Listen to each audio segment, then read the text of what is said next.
नमस्कार, मैं दानिश अंसार और आप देख रहे हैं पीआरबी। योगी आदित्यनाथ की मुश्किलें थमने का नाम नहीं ले रही है। योगी आदित्यनाथ का दिल्ली से नहीं बन रहा है, योगी आदित्यनाथ का उनके सहयोगी से नहीं बन रहा है। ये खबर लगातार हमने आपको दिखाई।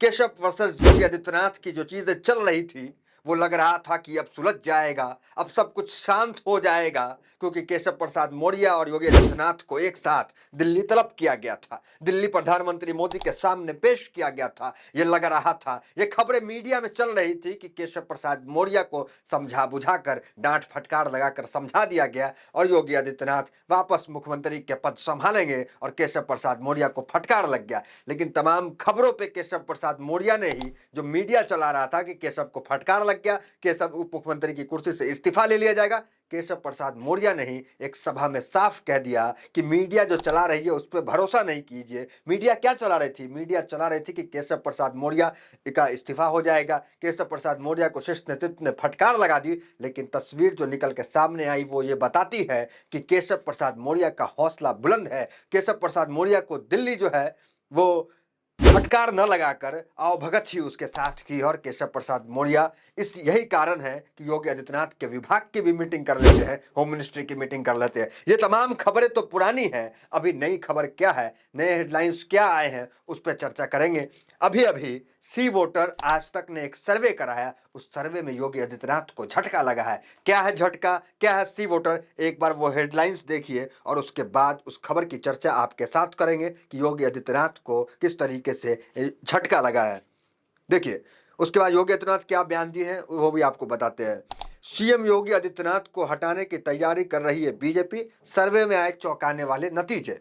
अब बात करेंगे क्या सर्वे में नतीजे आए हैं, क्या चौंकाने वाले नतीजे हैं और क्या योगी आदित्यनाथ के हक में बेहतर नहीं है। हमने ये खबर भी आपको कल बताई थी कि योगी आदित्यनाथ कहीं ना कहीं असहज महसूस कर रहे हैं बीजेपी में, क्योंकि अभी जो योगी आदित्यनाथ का कल बयान आया है उस बयान की भी चर्चा करेंगे। और जो कल हमने आपको खबर दिखाई थी कि योगी आदित्यनाथ का पुराना संगठन हिंदू वाहिनी, हिंदू युवा वाहिनी, वो संगठन रिलॉन्च हो रहा है। वो संगठन जब बीजेपी में मुख्यमंत्री बने थे योगी आदित्यनाथ, तो आला कमान ने उनसे निर्देश दिया था कि आप अपने संगठन को बंद कर लें, तभी आप बीजेपी में आकर के बीजेपी के मुख्यमंत्री का पदभार संभाल सकते हैं।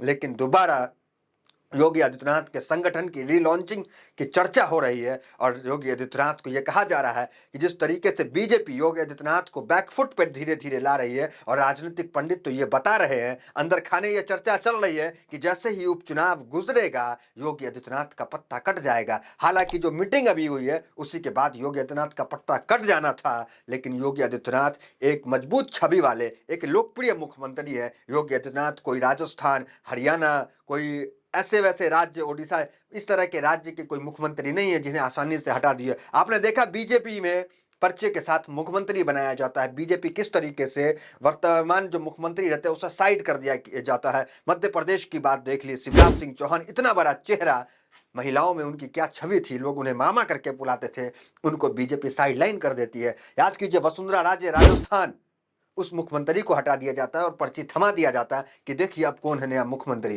तो ये जो है इतिहास बीजेपी का रहा। लेकिन बीजेपी यहाँ पे उत्तर प्रदेश में ये गलती अभी नहीं करना चाह रही है कि योगी आदित्यनाथ को सीधा सीधा हटा दे। लेकिन योगी आदित्यनाथ और अमित शाह के बीच जो दरार है, योगी आदित्यनाथ और अमित शाह के बीच जो चीजें चल रही है वो क्या है, उसकी चर्चा करेंगे। उससे पहले क्यों अमित शाह जो है योगी आदित्यनाथ को हटाना चाहते हैं, उसके पीछे का कारण क्या है, वो भी आपको इस खबर में बताएंगे। लेकिन अब आते हैं खबर पे, उस सर्वे पे जो सर्वे इन दिनों आज तक ने कराया, सी वोटर सर्वे। आप जानते हैं चुनाव से पहले सर्वे होता है, जनता का ओपिनियन पोल लिया जाता है। तो क्या वो सर्वे हुआ, उस सर्वे की चर्चा करते हैं। देखिए, बीजेपी उत्तर प्रदेश में 80 में से मात्र 33 सीट जीते थी और समाजवादी पार्टी ने जीता था 37 सीट। ये आप भी जानते, हम भी जानते। अब जो सर्वे आया, सी वोटर सर्वे, आज तक का वो सर्वे क्या आया, उनसे ये पूछा गया क्या बीजेपी योगी आदित्यनाथ को हटाना चाहती है, सी वोटर सर्वे। तो 42% लोगों ने ये माना कि हाँ, योगी आदित्यनाथ को बीजेपी हटाना चाहती है। और 28.6% ने यह माना कि चर्चा हो रही है हटने की, और 20% ने माना कि नहीं हटाना चाहती है। मतलब कुल मिला के 80% ने यह माना, इस खबर जो चल रही है उसमें ये बीजेपी जो है योगी आदित्यनाथ को कहीं ना कहीं साइड कर रही है। कुल मिला के 80% लोगों ने यह मान लिया। इस सर्वे का आंकड़ा बहुत बड़ा है। उत्तर प्रदेश में यह सर्वे हुआ और सर्वे में यह माना गया कि 80% लोग चाहते हैं योगी आदित्यनाथ को जो है हटा देना। मतलब लोग नहीं चाहते, माफ कीजिएगा, 80% लोग ये मानते हैं कि केंद्र जो है वो योगी आदित्यनाथ को सीएम की कुर्सी से हटा देगी। अब देखिए, अब एक और सर्वे हुआ, वो बीजेपी की उत्तर प्रदेश में हार की हुई, उस पर जो सर्वे हुआ उसकी चर्चा करेंगे। 49.3 बीजेपी की स्थिति उत्तर प्रदेश में कितनी खराब रही, 80 में से मात्र 33 सीट जीती। वहीं समाजवादी पार्टी का अच्छा प्रदर्शन रहा। इतने कम सांसदों के बाद इतनी संख्या जो है अचानक 2019 को 2024 में बढ़ गई, तो प्रदर्शन तो समाजवादी पार्टी का अच्छा रहा। अब देखिए बीजेपी क्यों हारी, उस पर भी एक सर्वे हुआ। उसमें 49.3% लोगों ने उत्तर प्रदेश के माना कि बेरोजगारी एक समस्या थी और यही कारण है कि बीजेपी को उत्तर प्रदेश में नुकसान हुआ। 22% ने माना कि संविधान बदलने का डर, जिस तरीके से बीजेपी संविधान पे हमेशा हमलावर उनकी पार्टी के नेता रहते थे, संविधान को लेकर अक्सर बयानबाजी कर देते थे, और विपक्ष जो है संविधान को लेकर बहुत मजबूत अपना पक्ष रखती थी। इसको लेकर यह दिखाया गया, जिस तरीके से विपक्ष कहती थी कि सरकार फिर से आ गई तो संविधान बदल जाएंगे, और 400 पार का ये जो नारा था बीजेपी का, वो कहीं ना कहीं उसे नुकसान कर दिया। तो 22% लोगों ने माना कि संविधान का डर कि संविधान बदल जाएगा और बीजेपी छेड़छाड़ संविधान से करेगी, इस वजह से बीजेपी को नुकसान हुआ। 10% लोगों ने माना कि नेता और संगठन, इन दोनों में उठापटक हो रहा था, इन दोनों में सही तालमेल जो है नहीं बना, और यही कारण है कि उत्तर प्रदेश में बीजेपी की स्थिति खराब रही। आपको पता है उत्तर प्रदेश में इस खराब नतीजे के बाद आपसी कलह कितना बढ़ गया। क्या विवाद कहाँ से शुरू हुआ कि संगठन बढ़ा है कि सरकार बढ़ा है। वहीं उप मुख्यमंत्री जो है केशव प्रसाद मौर्य ओबीसी के नेता हैं, और ओबीसी पे बीजेपी पकड़ बनाए रखना चाहती है, क्योंकि ओबीसी वोट बैंक अभी खिसका है उत्तर प्रदेश में। तो बीजेपी क्या स्थिति में आ गई थी।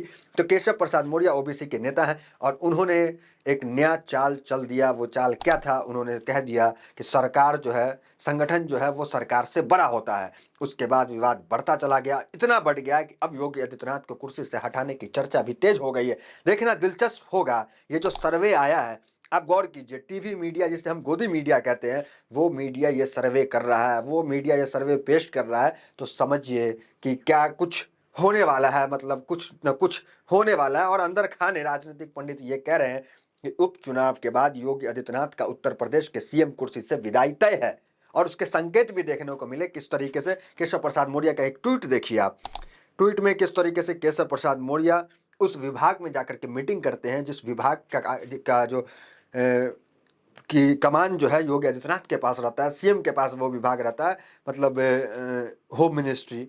वो होम मिनिस्ट्री में जाकर के केशव प्रसाद मौर्य मीटिंग करते हैं। जरा देखिए आप, और नीचे टैग किसको करते हैं, Narendra Modi, JP Nadda BJP for India, Amit Shah BJP for UP, इन सबको टैग करके जानकारी देते हैं कि हमने मीटिंग ली। आला कमान अफसरों के साथ मीटिंग करना, तमाम पुलिस अधिकारियों के साथ मीटिंग करना, ये काम प्रदेश के मुख्यमंत्री का होता है, ना कि उप मुख्यमंत्री का होता है। ये तो मामूली से उप मुख्यमंत्री क्या होता है, कैबिनेट का मामूली सा मंत्री होता है। तो उप मुख्यमंत्री का ये काम होता है कि गृह विभाग की मीटिंग करना। लेकिन गृह विभाग जिस तरह जाकर केशव प्रसाद मौर्य जाकर गृह विभाग में मीटिंग करते हैं, उससे ये साफ दिखता है। देखिए यूपी तक की एक रिपोर्ट देखिए क्या वो कर रहे हैं। डिप्टी सीएम केशव प्रसाद मौर्य ने सीएम योगी के विभाग गृह विभाग के अंदर आने वाले पुलिस विभाग के आला अधिकारियों के साथ बैठक की, तो सवाल उठने लगे। अब सवाल तो उठेंगे ही। उसके बाद योगी आदित्यनाथ का कल क्या बयान आया, ये सर्वे भी कल आया और ये बयान भी कल आया योगी आदित्यनाथ का। वो बयान कहीं ना कहीं ये बताता है कि योगी आदित्यनाथ की कानें खड़ी हो गई है। योगी आदित्यनाथ ये महसूस कर चुके हैं कि आला कमान उन्हें हटाना चाह रहा है। देखिए योगी आदित्यनाथ क्या क्या कहा, मैं यहाँ नौकरी करने आया हूँ, मुझे प्रतिष्ठा प्राप्त करना होता तो मुझे अपने मठ में मिल जाता, सदन में बोले सीएम योगी। सीएम योगी ने सदन में साफ साफ कहा कि मैं प्रतिष्ठा तो मठ में मठाधीश के तौर पे रहता तो वहाँ भी प्रतिष्ठा प्राप्त हो जाता, लेकिन हम यहाँ सेवा करने आए हैं, ये योगी आदित्यनाथ ने कहा है। तो फिलहाल इस खबर में इतना ही, मिलता है वीडियो से बने हमारे साथ। बहुत बहुत धन्यवाद।